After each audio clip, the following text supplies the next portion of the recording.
A reading from the Acts of the Lectura de los Hechos de los Apóstoles. The church throughout all En Judea, aquellos días, la iglesia gozaba de paz en toda Judea, Galilea y Samaria.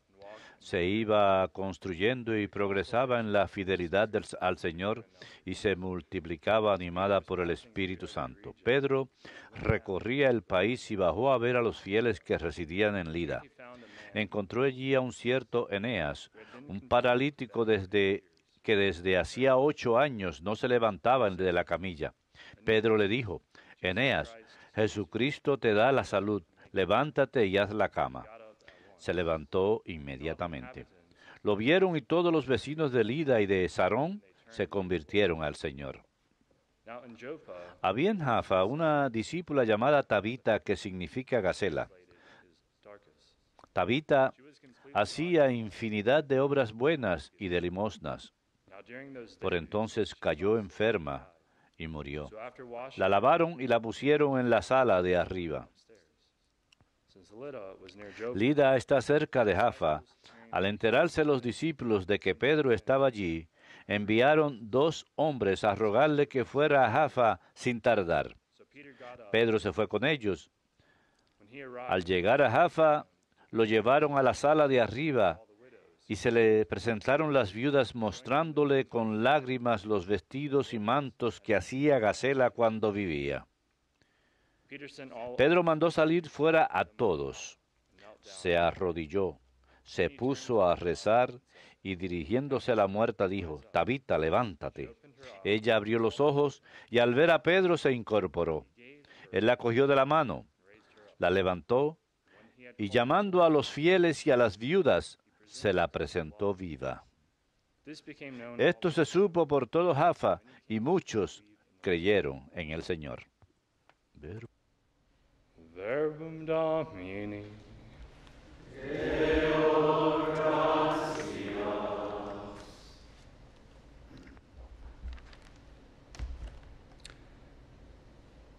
How shall I make a return? ¿Cómo pagaré al Señor todo el bien que me ha hecho?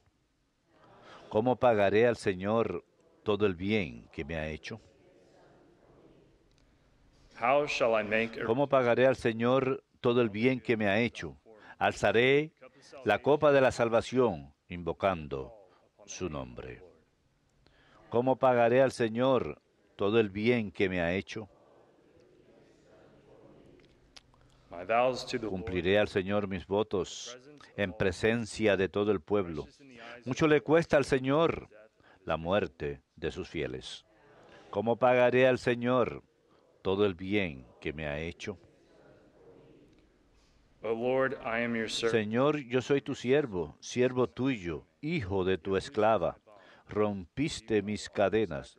Te ofreceré un sacrificio de alabanza, invocando tu nombre, Señor. ¿Cómo pagaré al Señor todo el bien que me ha hecho?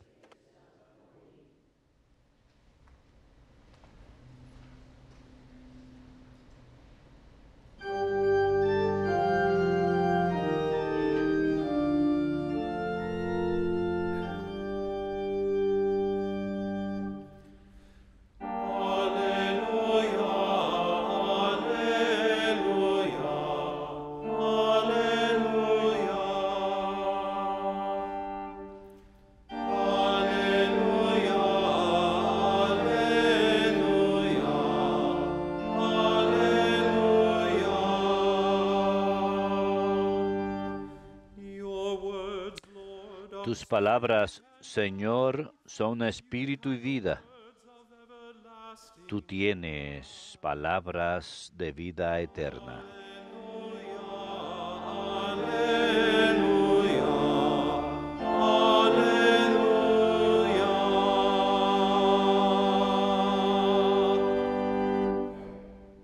Dominus vobiscum.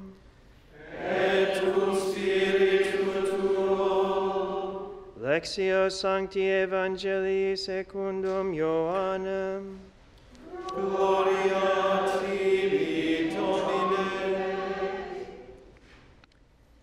Many of the disciples En aquel tiempo muchos discípulos de Jesús al oírlo dijeron, este modo de hablar es duro, ¿quién puede hacerle caso? Adivinando Jesús que sus discípulos lo criticaban, les dijo, esto los hace vacilar, y si vieran al Hijo del Hombre subir a donde estaba antes, el Espíritu es quien da vida, la carne no sirve de nada. Las palabras que les he dicho son espíritu y vida. Y con todo, algunos de ustedes no creen. Pues Jesús sabía desde el principio quiénes no creían y quién lo iba a entregar. Y dijo, por eso les he dicho que nadie puede venir a mí si el Padre no se lo concede. Desde entonces muchos discípulos suyos se echaron atrás y no volvieron a ir con él. Entonces Jesús les dijo a los 12, ¿también ustedes quieren marcharse? Simón Pedro le contestó, Señor, ¿a quién vamos a acudir? Tú tienes palabras de vida eterna. Nosotros creemos y sabemos que tú eres el Santo consagrado por Dios.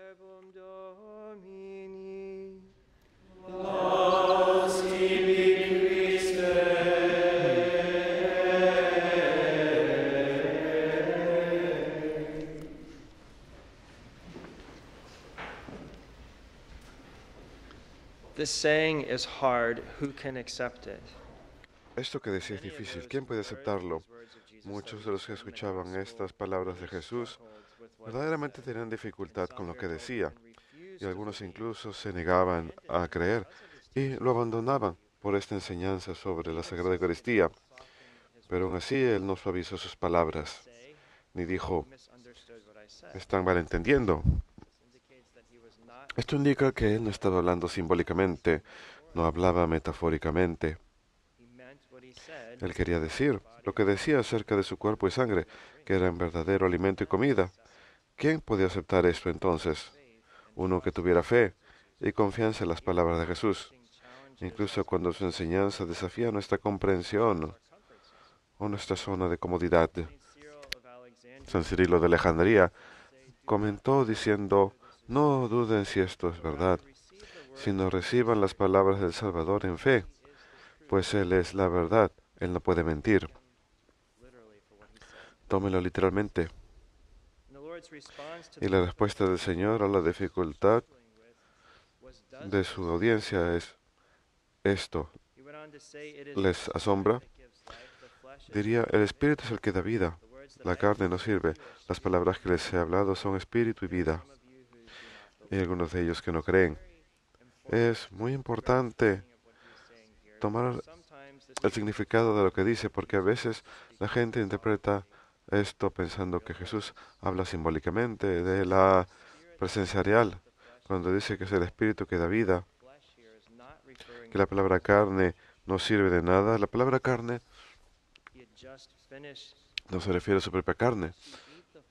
Se acaba de decir que a menos que coman la carne del Hijo del Hombre y beban de su sangre, tendrá vida en él.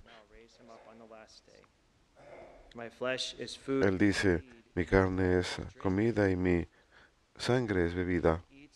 El que coma de mi carne y beba de mi sangre, permanece en mí y yo en él. Así que si la carne no sirve de nada, si esa afirmación se refiere a su propia carne, sería como si estuviese diciendo, comen de mi carne, pero no les va a servir de nada. La carne de Cristo es de enorme valor para nosotros. Si su carne no nos sirviera, entonces Dios se hizo hombre por gusto. Su muerte y resurrección no nos beneficiarían si su cuerpo no tuviera valor. San Pablo también enfatiza esto cuando dice, nuestra fe sería en vano y permaneceríamos en el pecado si Cristo no hubiera resucitado. Así que, ¿qué quiere decir el Señor cuando dice que la carne no sirve de nada? Se refiere a nuestra inclinación a pensar usando solamente nuestra razón humana, en lugar de creer lo que Cristo nos dice. En San Juan capítulo 8, Jesús le dice a sus opositores, ustedes juzgan según la carne, yo no juzgo a nadie. E incluso si juzgo, mi juicio es verdad, porque no soy yo solamente quien juzga, sino también el que me envía. Así que nuestra razón humana sin la ayuda de la gracia de Dios no se puede confiar en ella. La razón humana es capaz de muchas cosas, pero no puede entender a Dios si falta la fe. Nos hace falta la ayuda del Espíritu Santo para aceptar los misterios de la fe y lo que Dios nos ha revelado.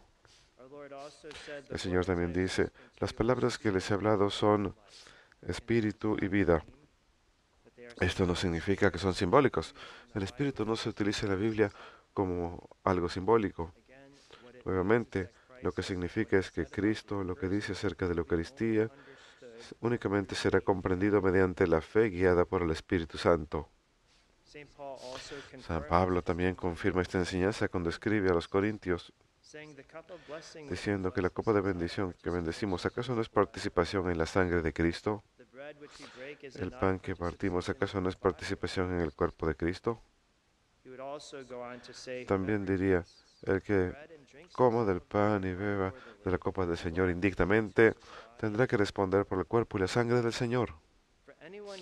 Pues cualquiera que coma y beba sin discernir el cuerpo, llama el juicio hacia sí.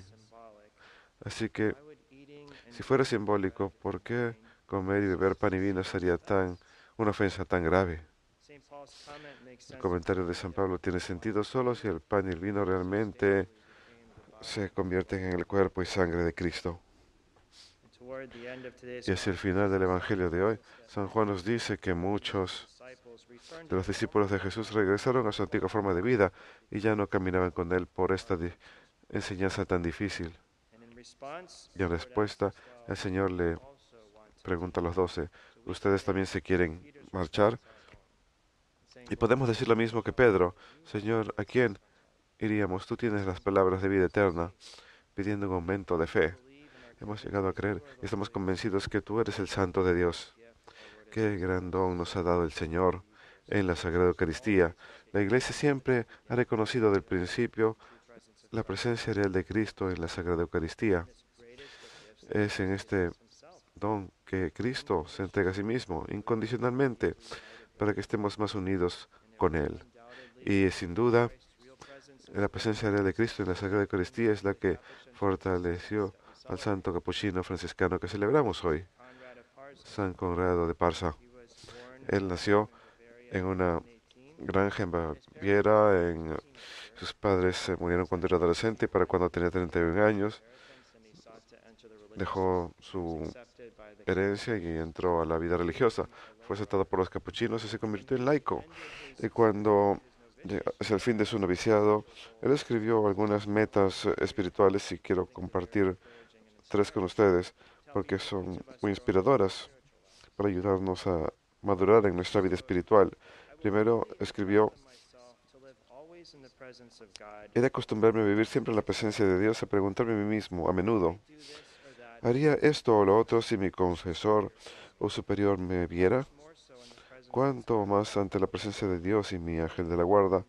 Fíjense, a menudo cuando estamos tentados nos olvidamos que estamos en la presencia de Dios. Al mismo tiempo, cuando estamos con otros, somos menos propensos a caer en el pecado si estamos tentados, excepto si ellos también están haciendo algo pecaminoso. Pero estar en la presencia de Dios nos recuerda, Señor, sé que estés presente aquí y mi ángel de la guardia también. Segundo, y otra resolución fue la siguiente. Escribió, a menudo me preguntaré a mí mismo, cuando vengan las dificultades, Conrado, ¿por qué estás aquí? ¿Para qué ingresé a la vida religiosa? O cada uno de nosotros, ¿para qué estoy aquí? ¿Cuál es mi propósito en la vida? Estamos aquí para aumentar nuestra santidad, para amar a Dios, servirlo, llegar al cielo y ayudar a todo el número posible de gente a llegar al cielo. Podemos ver las dificultades en nuestro camino como oportunidades para ahondar nuestra unión con Dios.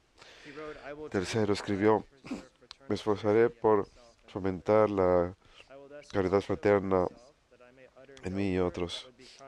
No pronunciaré palabras que vayan en contra de la bondad.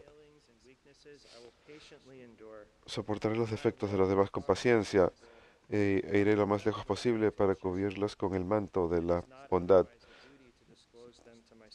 cuando no sea un deber revelarle a mi superior para poner fin a ellos. Así que pasar por alto las faltas, las debilidades de los demás, en especial las que nos irritan, si no son graves, si no exigen que las corrijamos.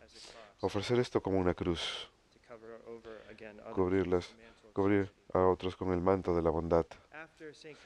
Después que Conrado hizo su primera profesión, fue mandado a servir como portero en Altaten, que es famosa por su santuario de la Madre de la Misericordia, y sirvió fielmente ahí como portero durante más de 40 años.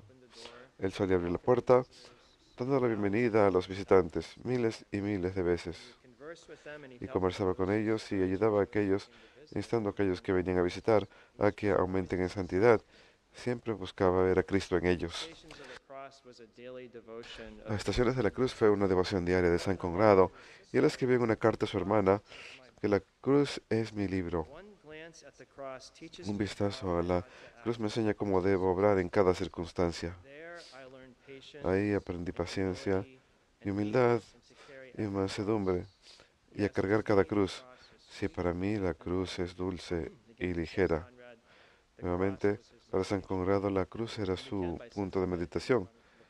Y podemos hacer lo mismo, aprender cada virtud. Vemos prácticamente toda virtud en la cruz. Vemos paciencia y bondad, el gran amor que Dios tiene por nosotros, cómo perdonar, cómo entregarnos de todo corazón al prójimo. San Conrado partió de esta vida abril 21, o sea hoy, en 1894, y pasó de esta vida con una sonrisa en la cara, mirando hacia el cielo con alegría. Él estaba listo, y a menudo vemos esto. Creo que es muy inspirador cuando escuchamos de los santos que tenían un gran deseo de llegar al cielo. Como Juan Pablo II dijo, permítanme ir a la casa del Padre. Pidámosle pues a San Conrado que rece por nosotros hoy para que tengamos este gran deseo por el cielo igual que Él, y continuemos fortaleciéndonos por la presencia del Señor en la Eucaristía, y que nos esforcemos por usar ese tiempo de la manera más útil posible, viendo la vida como un don.